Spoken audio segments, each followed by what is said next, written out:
Selamat datang kembali di channel YouTube ini. Kali ini saya akan membahas tentang dusta dalam politik, yang mana dusta itu adalah barang halal di dalam ilmu politik. Tapi sebelumnya jangan lupa untuk subscribe channel YouTube ini dan juga share atau berbagi video ini ke rekan-rekan akademisi lainnya. Dan semoga bermanfaat. Langsung saja ya, daripada semakin tambah ngawur introduction saya.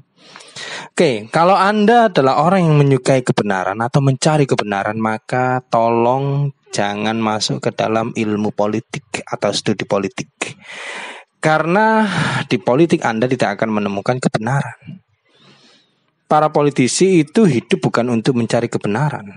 Kalau Anda ingin mencari kebenaran, Anda bisa tanya pada sejarawan, ilmuwan, filsuf, hakim, antropolog, dokter, jurnalis, dan profesi-profesi lainnya. Karena politisi itu tugasnya adalah mempertentangkan kebenaran yang disampaikan oleh orang lain. Mereka selalu bertengkar dengan kebenaran. Jadi kalau kita menganalogikan politik dan kebenaran itu seperti air dan minyak. Oke? Dan Plato juga membenarkan bahwa kebenaran dalam politik itu justru hanya akan menimbulkan anti-politik atau kekisruhan dalam politik. Masalahnya, kalau tanpa ilmu politik, bagaimana nasib bumi ini? Tentu akan menjadi semakin kacau. Karena politik itu adalah ilmu tentang tata negara. Dan untuk menata suatu negara dan bangsanya yang memiliki berbagai keunikan, perbedaan persepsi, perbedaan perspektif, maka diperlukan suatu kebohongan. Oke? Jadi politik itu adalah alat untuk mengubah dunia melalui peradaban, negara, dan juga bangsa. Dan di dalam politik, sah digunakan kebohongan. Tujuannya adalah negara. Oke? Jadi ingat, kalau Anda ingin mencari kebenaran, jangan cari di ilmu politik, karena Anda nggak akan menemukannya. Kejujuran itu bukan prioritas dalam studi politik. Sebaliknya, dusta, kebohongan, itu yang dijadikan alat, itu yang diizinkan, itu yang dihalalkan di dalam politik. Meskipun politik itu penting ya, tapi kehidupan negara kita yang penuh dengan konflik, drama, peristiwa buruk di masa lalu kayak perang, krisis, korupsi, dan lain sebagainya, itu semua adalah konsekuensi dari politik. Dan tentu saja itu adalah konsekuensi logis dari bagaimana dusta dan kebohongan itu dipraktikkan untuk kekuasaan dan kepemimpinan. Oke? Dan politisi itu selalu menawarkan pandangan-pandangan. Dan pandangan-pandangan itu selalu dimanipulasi yang arahnya adalah untuk membenarkan diri mereka. Bukan untuk menampilkan kebenaran atau realitas yang sebenarnya. Oke, jadi ingat, politikus itu tidak memberikan kebenaran, tetapi hanya pembenaran berdasarkan interestnya, berdasarkan kepentingan partainya, dan berdasarkan kepentingan status, posisi, dan kekuasaannya. Jadi itu adalah politik, dan bagaimana politik itu menjalankan atau mempraktikkan dusta sebagai alatnya. Oke, dalam dalam perspektifnya Plato itu ada istilah noble lie. Dan itu ditulis dalam manuskripnya yang terkenal, yaitu Republik. Republik itu manuskrip yang isinya itu pemikiran Plato, bagaimana dia menggambarkan suatu negara yang ideal. Kita menyebutnya utopis, atau sesuatu yang cuma sempurna di angan-angan, tapi kenyataannya tak pernah ada. Dan isi dari buku Republik itu adalah dialog. Dan tokoh yang ada di dalam dialog itu adalah Sokrates dan para pengikutnya Sokrates. Sokrates itu adalah gurunya Plato. Kurang ajar banget kan Plato, menjadikan gurunya sebagai tokoh dialog di dalam naskahnya sendiri yang berjudul Republik. Di dalam Republik itu ada istilah noble lie. Oke?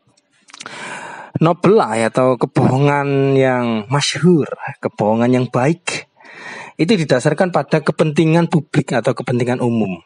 Sering kan kita mendengar kita boleh berbohong kalau itu untuk tujuan yang baik.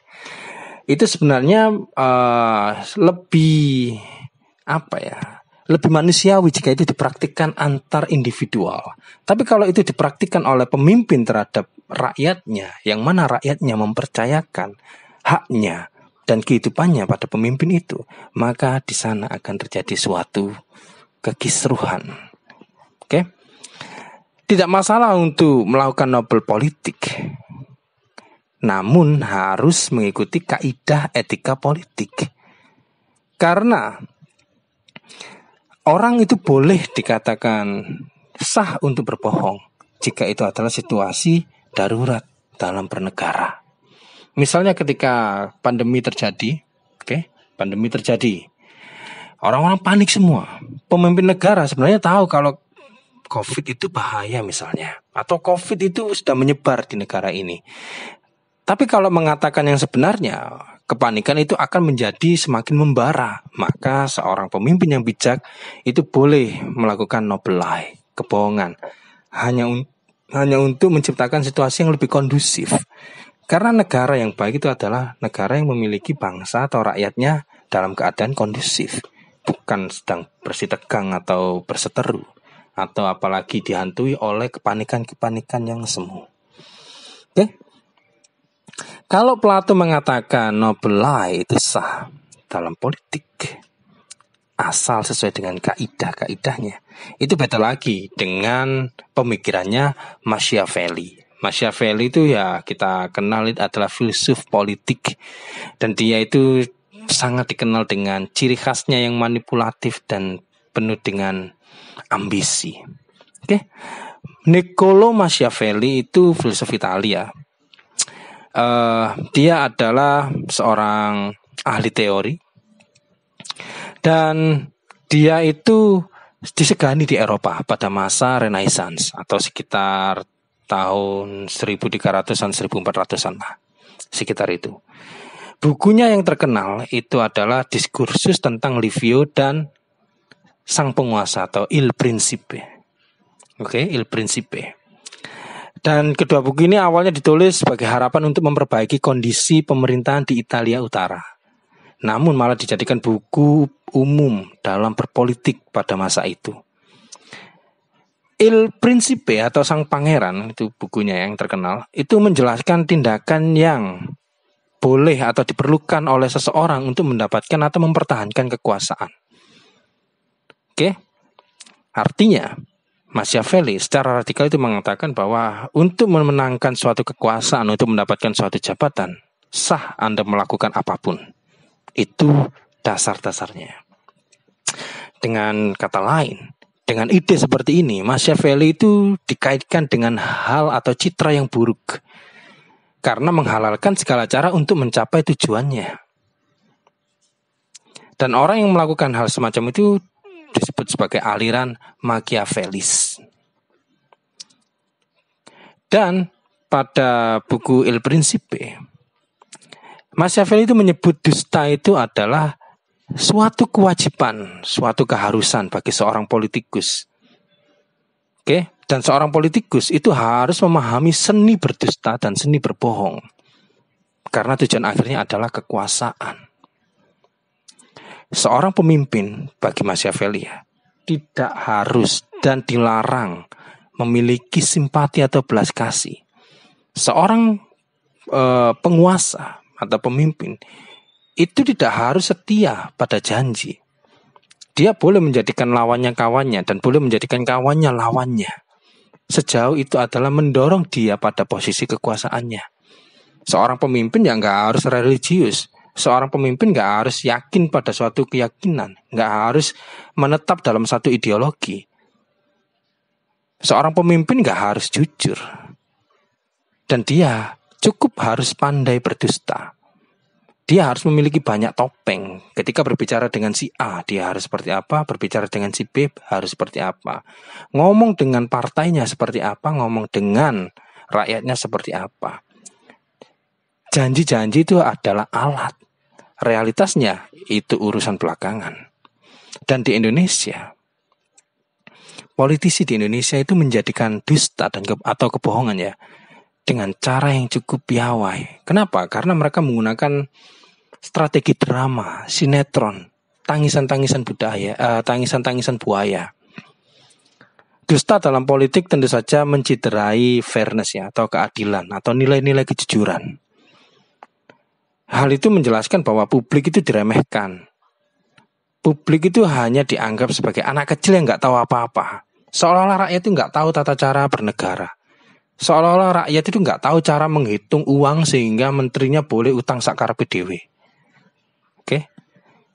Seolah-olah rakyat itu nggak tahu kebutuhan negara kita sehingga menterinya itu impor sak terus dengan hutang dan lain sebagainya. Hak rakyat untuk tahu, hak rakyat untuk ngomong itu dirampas. Karena apa?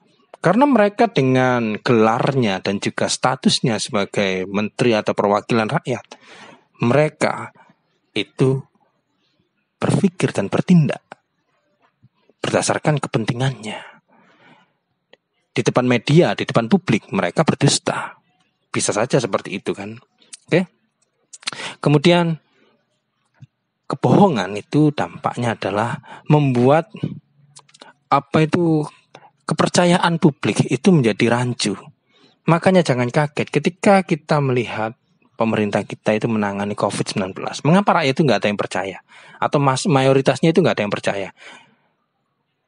Anda bisa cek di media sosial, di berita-berita kayak Opini, Kumparan, Tirto. Kalau mereka memposting tentang COVID-19, komentarnya itu selalu negatif. Mereka seolah-olah itu mengabaikan. Mereka malah mencaci maki berita tentang COVID. Oke, hal itu mengapa terjadi? Ya karena masyarakat mulai mengetahui bahwa ada kebohongan, ada sesuatu yang ditutup-tutupi oleh pemerintahan. Kepiawaian pemerintah dalam berbohong untuk masalah pandemi itu mendapatkan nilai minus. Oke, ingat negara kita dulu dijajah.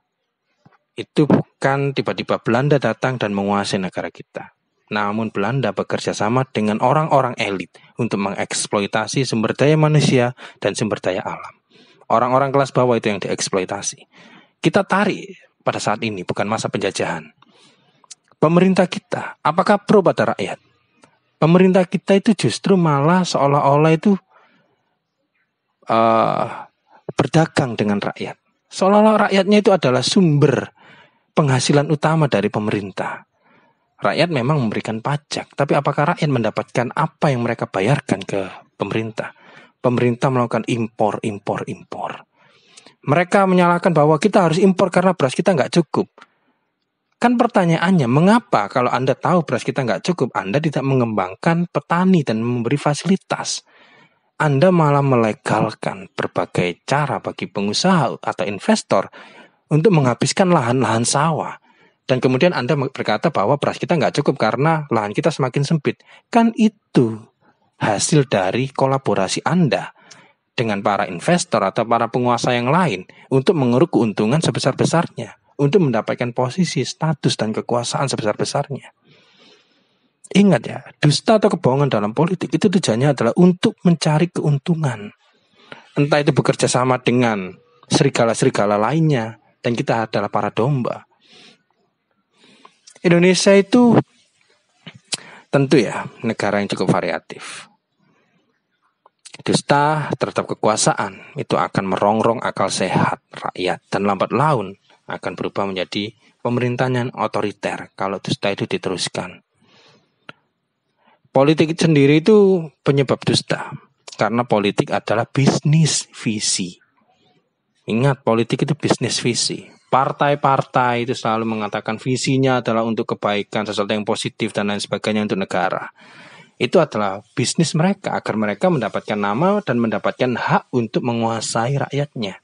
Rakyat hanya diambil suaranya, sisanya urusan mereka. Oke, visi politis dan kepentingan dalam partai politik ya, itu selalu melegalkan dusta. Dan pemimpin kerap mengabaikan fakta lapangan yang bertentangan dengan keyakinannya. Padahal fakta adalah objek opini masyarakat. Opini berasal dari kepentingan yang berbeda-beda. Dan kita harus melihat bahwa kita harus menghentikan rezim-rezim yang justru merugikan rakyat. Bohong itu nggak apa-apa, tapi itu demi kebaikan rakyat. Jangan membohongi rakyat dengan dalil-dalil atau janji-janji atau visi-visi yang nggak pernah bisa diraih. Karena itu justru menjelaskan bahwa memang dusta itu dijadikan sebagai alat kekuasaan, bukan untuk kebaikan rakyat. Oke, itu saja yang bisa saya jelaskan kali ini ya. Karena isunya cukup sensitif dan semoga bisa memahami. Dan jika Anda kurang setuju, mohon dimaklumi. Okay, thanks for watching.